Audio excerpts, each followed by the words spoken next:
Good evening, and thank you for joining me at Music Today. This is Keitaro Harada. The concept of the show is to bring in an artist each episode and have a conversation with the artist about a performance we will all watch and listen together. The live component is very important because I encourage you to comment and ask questions to the artist, and I really mean it. So please don't be shy and say at least a hello, or even if you have questions, don't hesitate to ask. The idea of doing this show came about when COVID-19 hit, and I wanted a platform to keep the music going for our fans. Even though we may not be able to experience live performances together right now, I wanted a place where music lovers can join easily, to converse with the artist, and most importantly, to see the more personal side of us. Music Today is a bilingual show. The live streams during your evening is in the evening. It's in English, sorry. And the live shows that broadcast during your morning time is usually in Japanese. If you want to improve on your Japanese skills, you're more than welcome to watch the Japanese interviews too. And after the live stream, you can click on the subtitle button somewhere around here to listen to the show in Japanese, but read it in English. This week, I started a vlog. And for those of you who don't know what a vlog is, it's video plus blog equals vlog. And this is on my YouTube channel. And I'm going to use this platform. Sorry, I got something in my throat. Okay, sorry about that. I'm going to use this platform to advertise a little bit about the upcoming shows of Music Today, but also just to talk about life of a conductor and what we do when we're not on stage, like all the administrative stuff that we do, the programming, and sort of how we go about studying scores, and if there are episodes of things that you want to know about a conductor, please feel free to message me. And Yuri and I are doing sort of like a couples vlog, which we're not 100% sure which direction we're going to take it, but she's been posting some tennis videos, so we're going to try to incorporate tennis and fashion and music all together. Don't ask how we're going to do it yet. Don't know yet. Don't know the answer. This is show number 66. Very excited for all the guests that have joined me in Music Today. So without further ado, I'd like to bring in our guest for tonight. Since we cannot hear you applaud on this side, please do me a huge favor and use the comment section at the bottom to put in some clapping emoji or use clap, clap, clap. And so that, let's see, I could show you an example. Like, for example, Dave Lake from Savannah, he knows, he's been watching my show almost every day. And Cynthia, thank you for the thumbs up. Be like them, comment, and enjoy the show. Please welcome our wonderful guest tonight, Ryan McMaken. Hi. Hi, how are you? Thanks so much for having me. Good. How are you?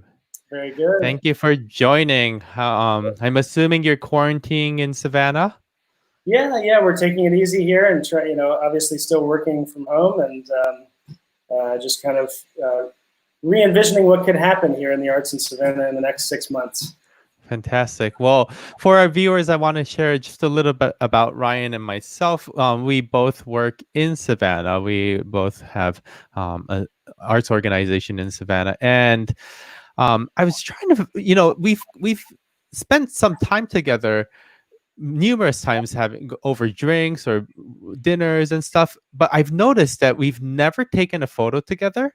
And usually at the top of the show, I usually send a photo of the two of us with the guests, but the only photo I have of us is from a Zoom meeting. Oh man.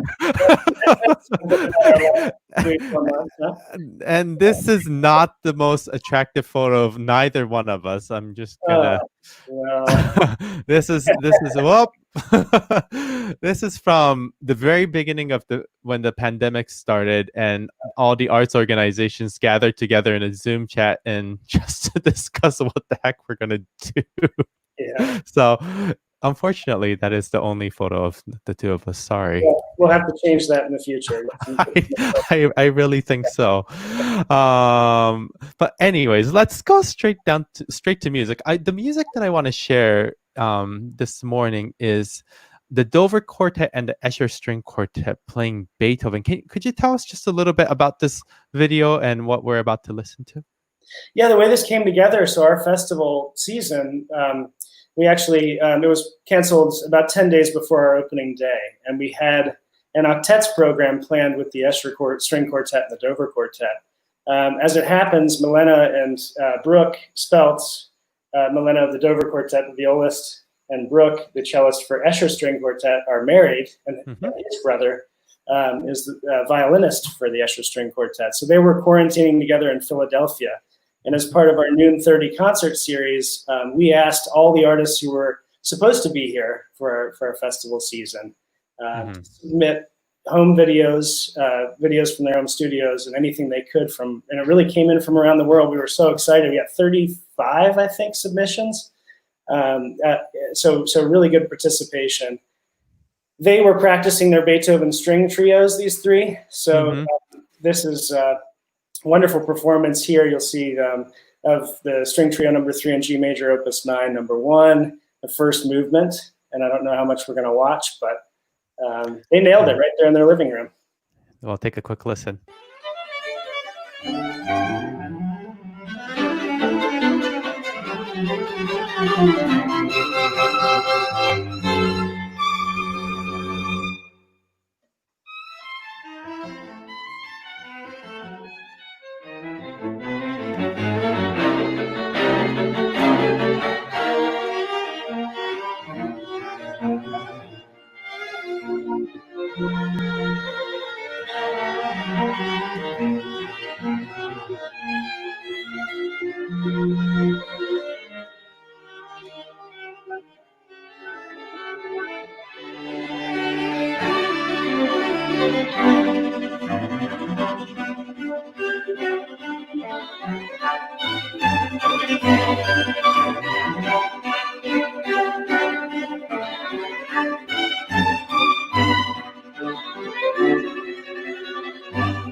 Yay. Right. They sound awesome. Like they're just so good.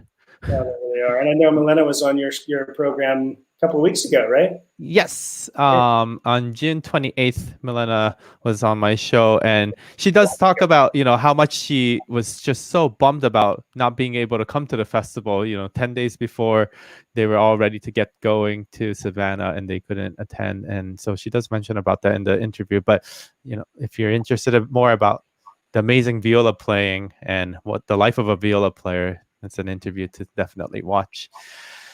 So, Ryan, tell us a little bit about how you were introduced to music and what was sort of your turning point in choosing, coming into the Savannah Music Festival. Oh, sure. Yeah. So I grew up playing music and went to college, studied classical voice at Loyola New Orleans for a year, and then ended up playing in a rock band in Athens, Georgia, and did a lot of the business side of the band. And we toured a good bit for the last few years of college there. But then when I left college, really was looking to stay in and around music. And it's really when the administration kind of aspect of it started for me. I ended up working for the Rounder Records Group at the time in Cambridge, Massachusetts, which is an independent label, primarily roots music and world music. And I got to work on the Alan Lomax collection, Tony Rice Unit albums, the last Kevin Hartford record, Burning Spear, all kinds of great projects there as a 20-something. And then went on to, when Napster sort of entered the picture and file sharing was really affecting the record industry, I got to thinking, live music is something that will never go away. It's a necessity for all of us, I think. So my wife and I moved to Portland, Maine. Worked in an arts center there and ran a concert series and festival for 4.5 years. And the winters got to me. We were looking to come back to where I grew up in Atlanta. We were looking at Savannah and also Charleston, Asheville, mid-sized cities. And I saw a poster going through the Savannah airport of the Savannah Music Festival in 2007. No, actually, November of 2006. Had Daniel Hope, Wycliffe Gordon, Soledad Barrio, Noche Flamenca. And I'm thinking, this is in Savannah? This is a small town. It's a small city. Yeah. but something with that breadth of programming, right? So we got home that night to Maine, and I looked up the organization. They were looking for a publicist and somebody who could bring national press into the festival. And that's what I had done at Rounder Records back my first job. So I came down about a month later, actually flew New Year's Eve down and met with the team here and Rob Gibson, who had built this awesome organization. And we hit it off and had similar backgrounds in some radio and the programming side of things too. So Pfeffer and I kind of took a leap of faith and moved back to Georgia. Wow. So it was 2007, and just the organization's grown considerably. The team has really also grown, and though Rob left a couple of years ago, so June of 18, he resigned. The leadership structure really changed. I was managing director at the time and marketing, and so I was running production but also the marketing and PR and everything. And David Pratt was looking to come back potentially to the States, and certainly is a really talented executive director, wonderful businessman, and great community person and fundraiser and everything else. So we got to talking about the best solution. It wasn't to have a joined single person as executive and artistic director. Because I had a programming background in Maine, we kind of talked about this idea of I was interim both, and when he came in, he became the executive director. I was artistic director, and it's really and Erin Tatum became the managing director at the time as well. And she's just an ultra talented person. We have great people on staff, and I feel so fortunate to work with the team we have right now. That's super awesome. I want to rewind back to something that you said that really struck me. Rock band? Oh yeah. Tell us a little bit about you. Just went very quickly through. Yeah, I was in a rock band and I toured. What exactly were you doing? Yeah, I played guitar and was a singer in the 5-piece kind of southern rock, little bit art rocky band called Tibbet Street. That's awesome. So overcomposed rock music, to be honest, but we had a great time. Yeah, we spent a good amount of time. Touring with people like Colonel Bruce Hampton and playing festivals in the region up North Carolina, Virginia, and Georgia, South Carolina, everything else. So, did you guys have sort of like a crazy rock band look, or was it more conservative look? Yeah, I guess it was a little crazy. I had a lot more hair. But, ultimately because of the business side of it, I kind of feel like that was a bit of a feeder for me to get into what I've been doing. Just kind of doing some of the booking and obviously settlement and everything else that comes along with producing a concert. So, I mean, we all see so many different sides of this industry in different ways. Right, most definitely. So. Fantastic. Well, I'm glad that you grew up in Georgia, but then you were able to come back to your home state after exploring a little bit of the cold winter. Yeah, and I got to say, Savannah is just it's a wonderful place and such a great community. How many years were you doing? Were you at the festival in Maine? We did that I was there for 4 seasons, 4 years. Yeah. What were some of the highlights or performances that you treasure from your time in Maine? That we did a couple of big city festivals. So we actually closed down Congress Street, which is the main street in downtown Portland, and had 10 venues. And it was called the Festival of Cultural Exchange. And it was everything. Like the first year we had Steve Earle, the Scatolites, the Persuasions, the Homes. Oh, cool. But then a lot of world music too. And really working with the different local ethnic communities in terms of looking at artists who would appeal to the Congolese community, like Kanda Bongo Man, or so we really it was a great community festival, and it was a huge effort in that we were building temporary staging for 2 days, and I don't know, it was the beginning of when I got bit by the festival bug at that point. I see, because it just seemed like total chaos, but then all coming together for showtime, and all because of a team of people. I feel like doing the festival in Portland's such a vibrant arts city. Like I love the buzz that is in Portland. I've conducted the orchestra there, and it kind of reminds me of the buzz that we have in Savannah. Also, it's just about the right size. Yeah, And yeah, it is. It has a very similar feel in that sense, and the community valuing the arts and also the great food, although it's very Southern food. Yes, definitely. But coastal and everything else, it does. It's a really nice scene up there. It has changed a lot in the time since we left. But a lot of the Northeast has. Yes, definitely. Well, of course, I want to transition our conversation to Savannah Music Festival, and probably the first thing that I want to ask you, and so that it becomes very educational for our viewers, is how do you go about programming for the festival? Because you do over 80 performances in a typical year, in such a short amount of space time, and there's not only the booking side is a challenge, but also where to perform all these performances and scheduling. So would you kind of give us sort of the planning of the festival and how it's operated? Happy to, yeah. I mean, of course, so the artistic vision that really founded this organization that Rob brought to it kind of equally celebrates different musical traditions. So you have jazz, classical music, and all different manner of American and international roots music.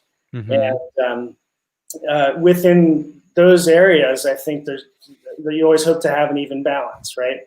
And one thing that he had as part of the model was the chamber music portion, which is the majority of the classical. There's an associate artistic director who's sort of a team leader who comes up with the bulk of the programming and the group of players who come in for that portion.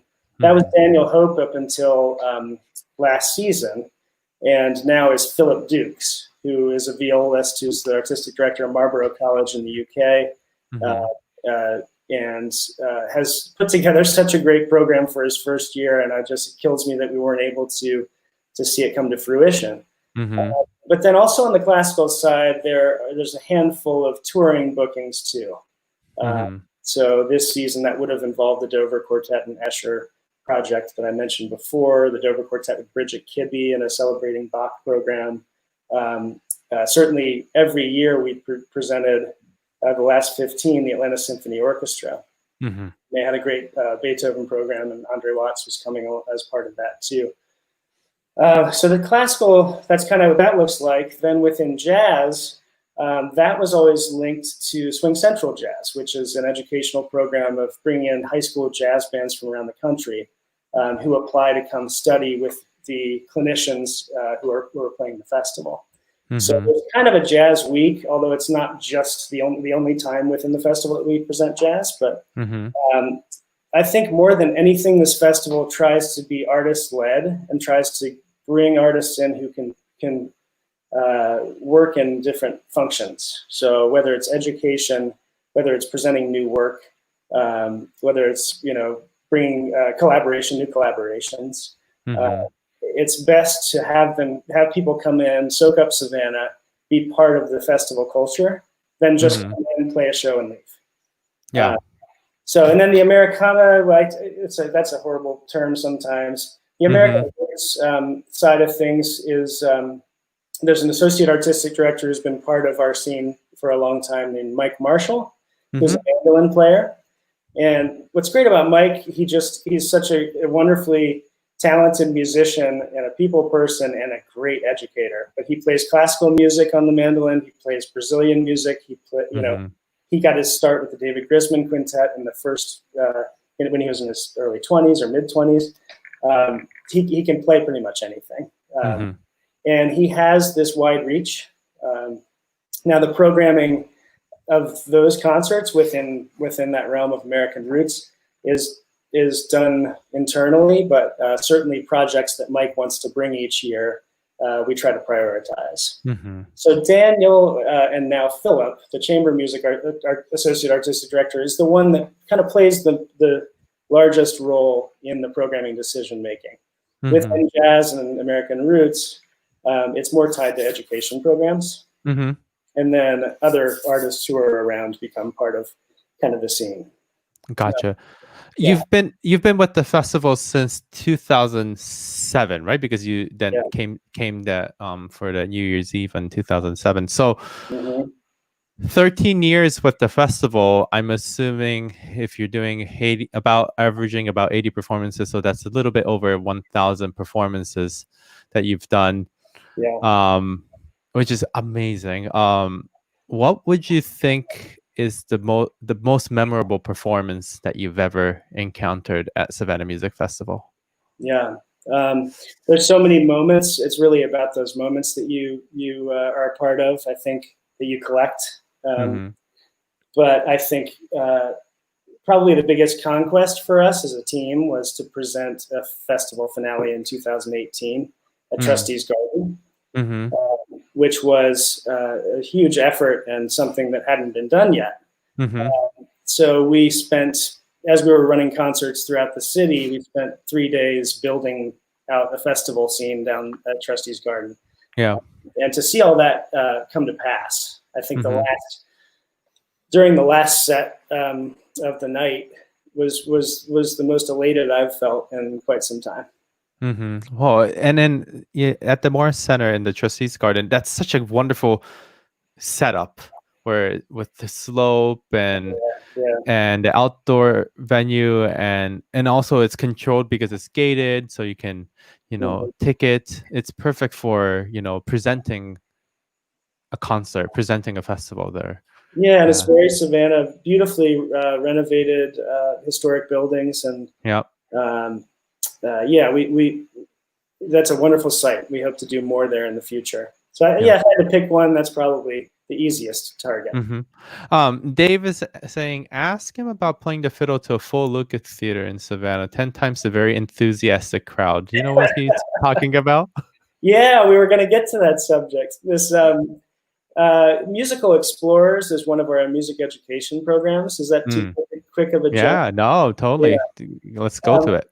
It's really the primary local music education program for us, in that it's a year-round curriculum that we develop that introduces 6 new styles of music each year to K through 2 classrooms. So we provide teacher training for non-music teachers and music teachers on how to integrate these lessons into their classroom studies. But children are learning about ring shout from the Georgia coast, or klezmer music, or in the case that Dave Lake's mentioning, Irish music with Harry O'Donoghue. I see. Last spring, they were down a fiddle player, so I ended up playing Irish fiddle with Harry for these 10 concerts. We put on 10 concerts at the end of each semester at the Lucas Theater, and about a little over 10,000 students from the local school district and the 5 surrounding counties come in for these concerts. So I had a good time. I got to play "Oh Row the Rattling Bog" and I forget what else with "Tell Me Ma" with Harry O'Donoghue. But being on that part of the stage at that point and seeing these kids, the way they light up when they see artists they've been learning about all semester come on the stage, it's a totally different feeling. But I'll say this: I mean, this program is district-wide with the Savannah-Chatham County Public Schools, and definitely has been a unifying program for this community and for our organization. I think we were the first pilot program that Carnegie Hall did with Musical Explorers, and their idea was to bring the music of the 5 boroughs to the classroom and teach about different cultures within those communities. We adapted it for Savannah area. I see. Wonderful. But they're also learning about classical music. We've had brass bands, we've had opera as part of this as well. So yeah, it's a well-rounded introduction and a lighthearted introduction to diverse musical styles. Great. For our viewers, you can reach this page by going to the Savannah Music Festival website and then to the education programs, Musical Explorers. And there are wonderful YouTube content on that you can click into the link from the site that shows different, topics that has already been discussed about the Irish music, the klezmer music, and just archives of different concerts from the past. And they're just wonderfully produced. So I highly encourage everyone to go check them out. Yeah, thanks for mentioning those too, because those were when schools closed. Jenny Woodruff, who's our Director of Education and Community Engagement, really jumped on the chance to start Musical Explorers at home. So we used local school teachers to produce those videos, and local artists as well, to keep the curriculum going through the end of this past school year. So essentially digitizing what we were doing live, in previous years. Yeah, it's wonderful. And then the other thing about education that I really is so proud to see at the Savannah Music Festival is the SMF Jazz Academy. Would you share us a little bit about this program? Yeah, this program is new. It started this past semester at Juliette Gordon Low Elementary, but it's for all students in the district. It's fifth graders receiving free instruments and instrumental training with private lessons as part of their after-school program. So it's run by Jessica Masser. Ron and Susan Whitaker, as you can see there, are the founding sponsors and great supporters of this work.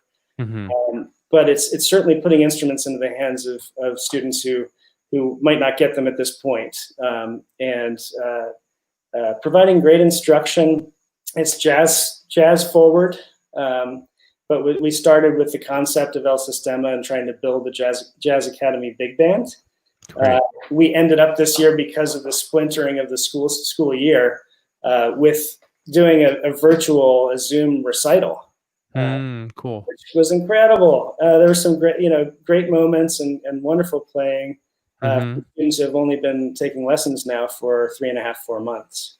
Wow. But it's had great support from the community as well, and it's something we want to keep going. I think learning an instrument provides so many different benefits for young people. Right, and then if any of the viewers have students or children or friends, family that want to sign up, they can just sign up from this website, sign up your children. As it says that spots are filled for spring 2020, but there's also a waiting list. So it's a great place to just learn jazz and find out more about how to go about improvising and playing with an ensemble. And the beauty about ensemble playing is that you make new friends that you didn't know had the same passion. You're living in the same city, and you find out it's like same with youth orchestra. You're living in the same city, but then you find out all of these other friends from other schools that love the music the same way as you do. And this is a great opportunity to come together and do that. No, it's absolutely true. Something else that we're developing a music director fellowship for this program. So looking for undergraduate and just graduated music educators to come in and work with Ulysses Owens Jr., who will be our artistic advisor in residence for the program. But he's an awesome educator and just an incredible drummer. Originally from Jacksonville, Florida, but he's played the festival with Christian McBride's trio and Joey Alexander trio. Wow. And he's going to be part of this too, and part of mentorship for the leadership team. Oh, that's super cool. Yeah.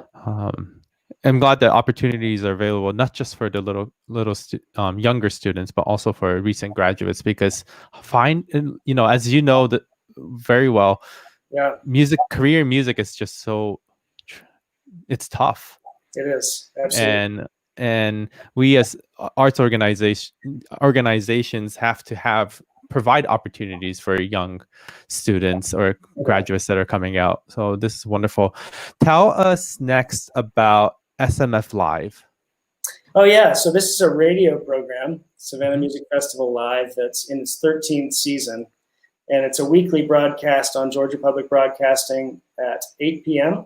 And if you live in Athens, Georgia, it's on Tuesdays at 9, I believe. But Rob Gibson and I started this back in 2008, and using concert recordings from previous festivals to produce 59-minute programs. So Mm-hmm. there's a great archive online. You just go to the Listen tab on the website, and you can go back and listen to the last 10 seasons, I believe.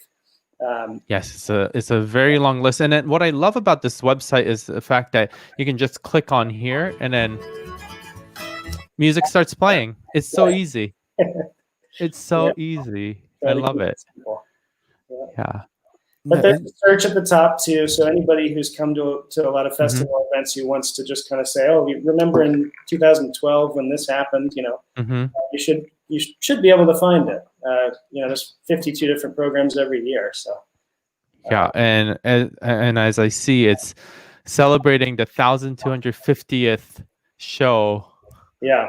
That's a lot of shows. Well, 12 is the prefix, so it's really it's in the 600s, right? Oh, okay. Yeah. Okay. Oh, you caught me on that one. Okay. That's awesome. And I would be really tired if we did that.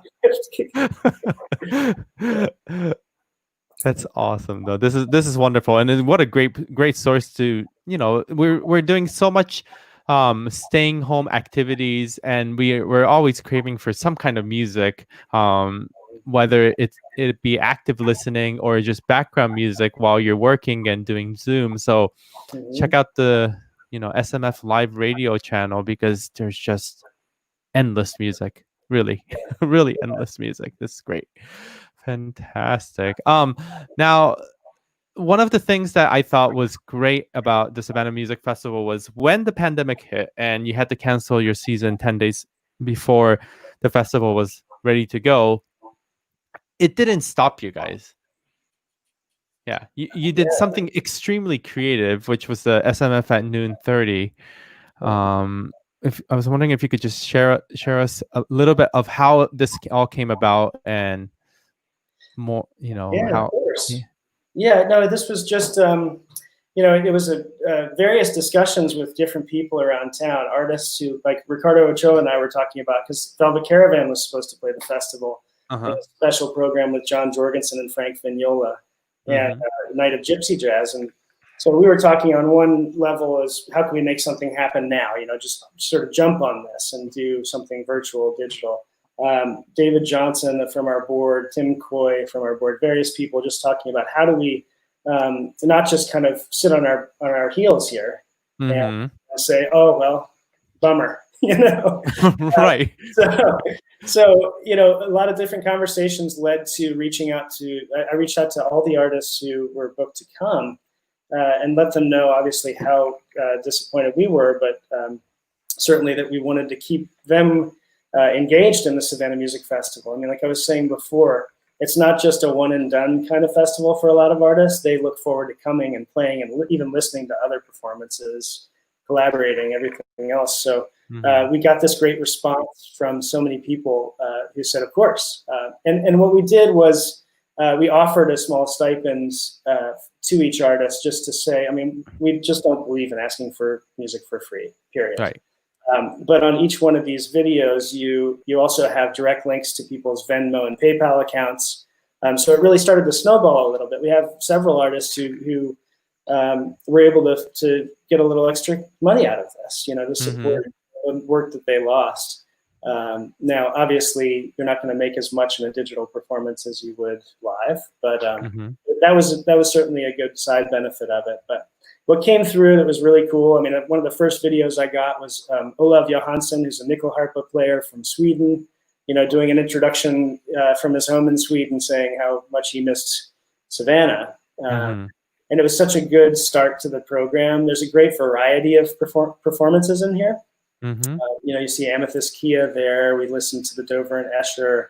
Really great jazz piano. The Christian Sands has a couple of songs on here. He plays a rendition of Blackbird and one of his own songs, Reaching for the Sun, I think is what it's called, the new record. But, I want us to take a look at the Veronica Swift one. Because they did something really fantastic here. Would you tell us just a little bit of how, we have two screens in this video. And so Veronica's at her home. She's quarantining. This is right in the beginning of the quarantine and shelter in place order. And Emmett lives in Harlem, and Russell Hall and Kyle Poole, his rhythm section, also in Harlem. They decided to quarantine together. So they've been doing an incredible amount of performances online. He has every Monday night live from Emmett's place, different special guests. But this is a synced video of a Cole Porter song with Veronica Swift singing. And this would have been such a great performance. I hope to make it happen in the future. Let's take a listen until Veronica sings. Yeah. What is this thing called?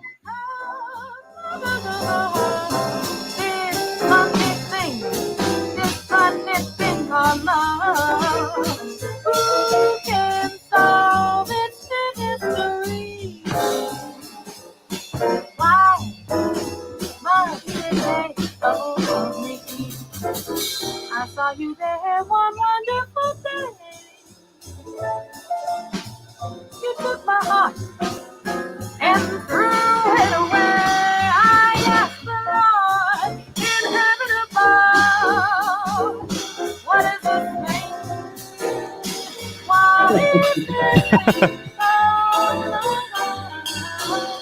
Yeah, I have to give a shout out to somebody on this because the staff member Larissa Davidson, she ended up editing all these videos, and this was one that took a lot of back and forth. You know, I had an iPhone recording of Veronica from her basement, and obviously audio submitted from Emmett's trio, but just back and forth with Emmett trying to figure it out perfectly. And she did such a great job throughout, just cranking out these edits and really making a nice series.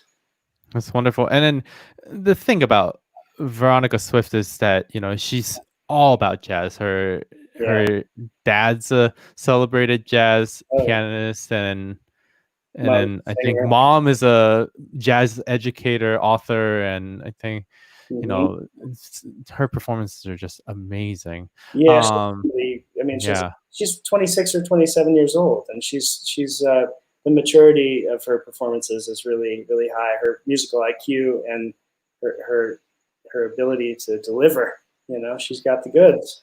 Yes, most definitely. I want us to listen to one more performance, which is that crazy Beethoven performance. Oh yeah, Katarina and Mike. Okay, yeah, I mentioned Mike earlier. Yeah, tell us about this Beethoven. This this was going to be part of our 250th Beethoven celebration. I don't know how many thousands of arts organizations have to lament about not doing that. But I never knew that Beethoven had written a handful of sonatinas for mandolin and forte piano. Yeah, neither did I. And this is so Katharina Lichtenberg is one of the only professors of mandolin in Europe. She's married to Mike Marshall, who's the associate artistic director at the festival. And she, as part of her final work in school, she really delved into one of these Beethoven sonatinas that had been rediscovered in the 60s or 70s. So they were set to perform that with Adam Jaffe on forte piano from the guy from Atlanta, but Mike transcribed that part for mandocello. Wow.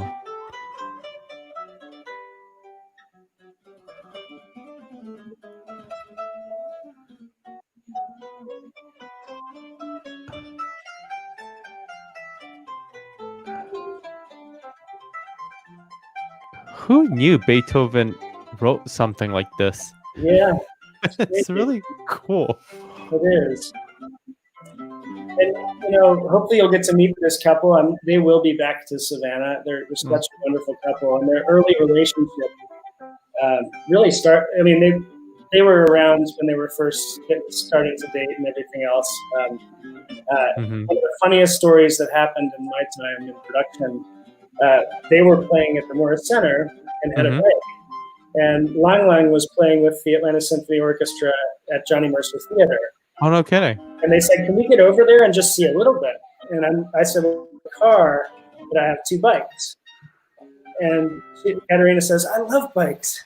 And I said, well, you can take mine. She goes, no, you come. And she rode side saddle while Mike pedaled her across town, and I'm going down Broughton Street trying to stop traffic so they could see a little bit of the performance at the Mercer. It was just a wonderful moment. They got there safely, thankfully, but sat and watched about 20 minutes and then hauled it back to the Morris Center to play their second set. That's awesome. Dave is asking about the string band spectacular. Oh, an acoustic music seminar. So that's Mike's program. He's the director of this program, which is all about new acoustic music and musicians between 13 and 22 years old applying to come study with, again, all the players who come, just kind of similar to the way we work in jazz, with Swing Central Jazz, but we'll spend a week here workshopping their own compositions and arrangements as part of this seminar. And at the end, String Band Spectacular happens. And that's performance of all that work with the clinicians playing alongside them. So Brian Sutton, Aoife O'Donovan, and Daryl Scott and Mike were going to be those clinicians this year. I see. Yeah. Fantastic. So, given the uncertain times that every arts organization, especially in the US, is facing, is there like a concert or an artist that you can share to us that we'll maybe be able to see in Savannah? Of course, yeah. We're sort of revisioning the way we're going to do things every week just to be ready. We do have 5 fall concerts scheduled that are pending, obviously a safe presentation. But we've also engaged the Dover Quartet to come back in late October with Philip Dukes. And so it's not online yet, and we're not selling tickets yet, but we'll do a very large venue with a very small crowd. I see. And really performing 2 of Mozart's viola quintets. And probably with the Dover, it would be, they're working on Beethoven's string quartets in middle period. So maybe a few of those too. But we'll announce those soon. But, assuming everything works out for presentation in late October, we're already working on plans to make this the safest possible setting. But to bring that ensemble back and to work with Philip too. And they share a lot in common. They've played together. They played Tchaikovsky's Serenade for Strings together in Savannah with a bunch of other musicians too. But they also have Michael Tree as a mentor. Philip played with Michael Tree. The Dover certainly have connections there too. So I just see this relationship growing between the 5 of them, and I really look forward to making that happen. Yeah, that's wonderful, and I keep my fingers crossed that things will be better. As long as everyone keeps wearing masks, I think we're going to be in a better situation. I'm speaking to you from Japan, where concertizing has been back into business, and they've been conducting since last week, every week, and audiences are at 50% capacity, but everyone's wearing a mask. And what's been kind of funny at the very beginning of the show is that there's the voice of God announcement of, turn off your cell phone and the usual, but there's something new, which is they say, please don't Bravo. Like Bravo is not allowed. Oh yeah. Oh, I think you and Kyle talked about this, right? Yeah, because they're going. Yeah, it makes sense. Yeah, no Bravos. And then so what's been really interesting is that audience have started to bring their own signs that says Bravo, and then like putting it up. It's very different. You could make some money off T-shirts, probably. I know, right? Just like don't stop my Bravo. Or yeah, so no more Bravos, but lots of very enthusiastic applaud, even at 50% capacity. So everyone's craving for music. Yeah, for sure. But no, it takes a unified effort to stop this. We know, and I'm really glad to hear that you're able to work and be part of live performance right now. Right, most definitely. So with all of my guests, I talk about 2 current affair subjects. We've already touched a little bit on COVID-19, but I wanted us to talk a little bit about Black Lives Matter. So tell us how Black Lives Matter means to you and how it influences your musical activities at the Savannah Music Festival. Yeah, certainly. I mean, it's been an incredible time in this country, and the Savannah Music Festival has always been about celebrating global cultures, and also, but that's all through the lens of the American South, where we live, where African American communities have contributed so much to the culture and vitality of this area. And when this started, though, for the organization, outside of thinking about programming over the years, we made a pledge to really start focusing on issues of inequity, in both internally and externally. And as a team, already have an internal task force that's kind of going through the process of examining our practices. It's so important for community engagement. We live in a city that's majority African American, yet our audience is not. Right. So it's constant work. It will always be. Access to the arts is the most important thing. So that's why things like SMF Jazz Academy, Musical Explorers for young people are really important. But I think that all of Savannah's arts organizations can do better and can work together to provide greater access across our community. So, there's a lot of different ways to answer that. But I think it's going to take vigilance and not co-opting something that's been going on for a very long time, because it's a fad. It's important every day, right? Yes, most definitely. And then I think as arts organizations in the community, we have to come together as a group and then amplify the importance of diversity in arts, because like you said, our audience is primarily, white audience members, and we primarily perform music that are composed by dead white composers, and so the change has to happen, and it's the timing is perfect. It's we have to all have the courage to make that difference, and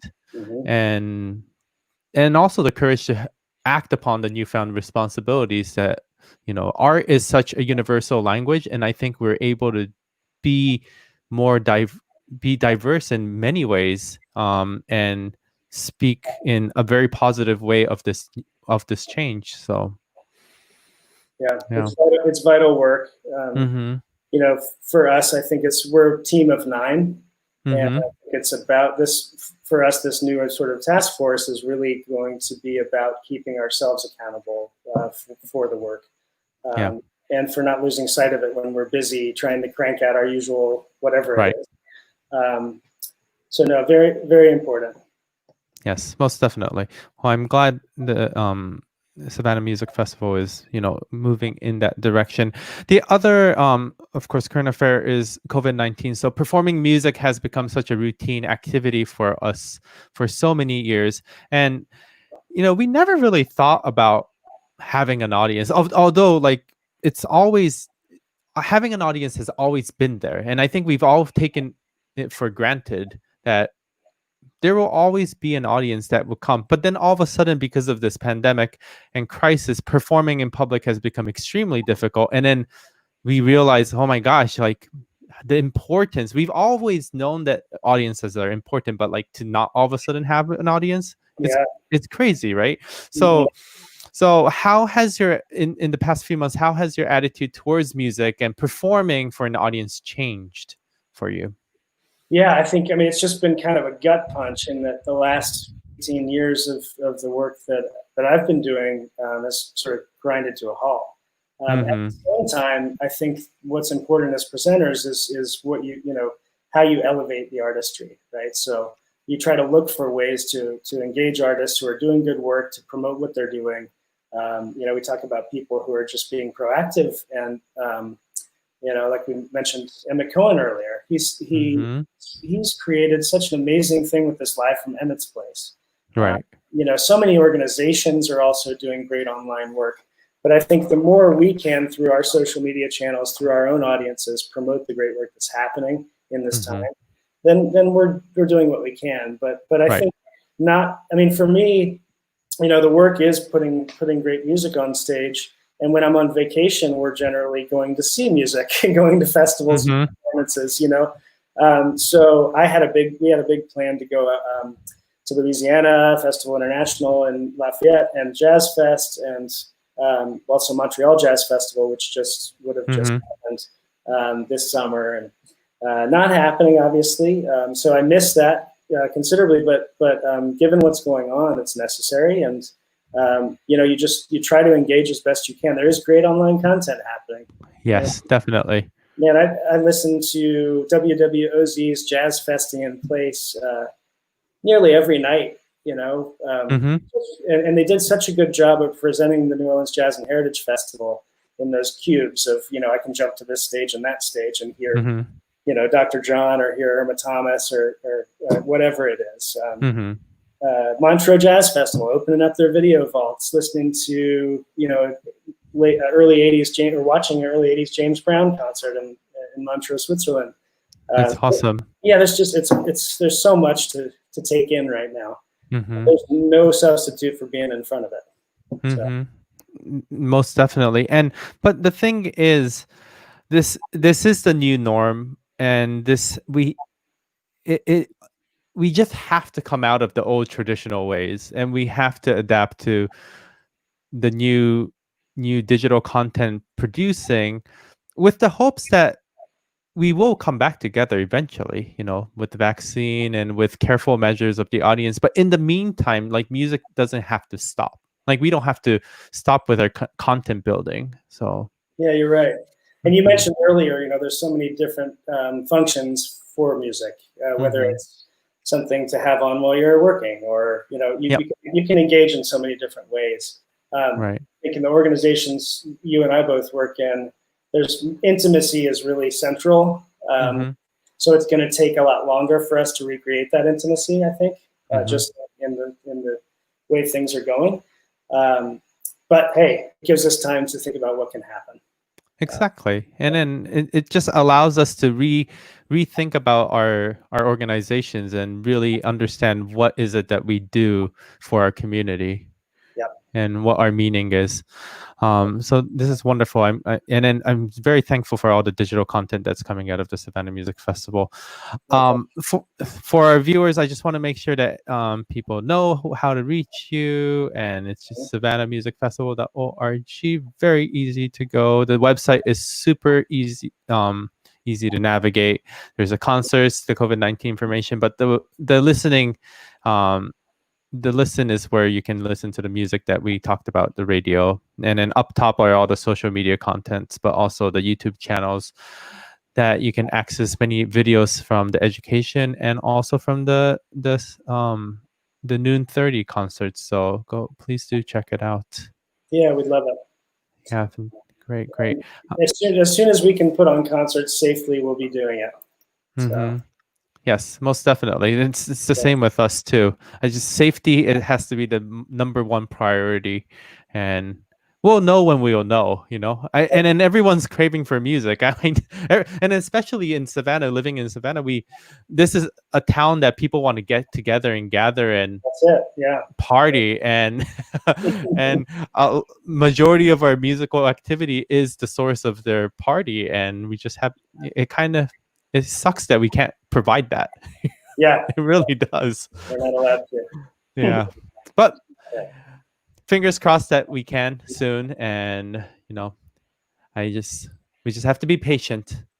Yeah, exactly. Yes, most definitely. Well, Ryan, thank you so much for sharing, about your upbringing, how you came about to Savannah, and just amazing things that you and your festival continues to do, not just for the adult listeners, but for the educators and for the students. So thank you for your output.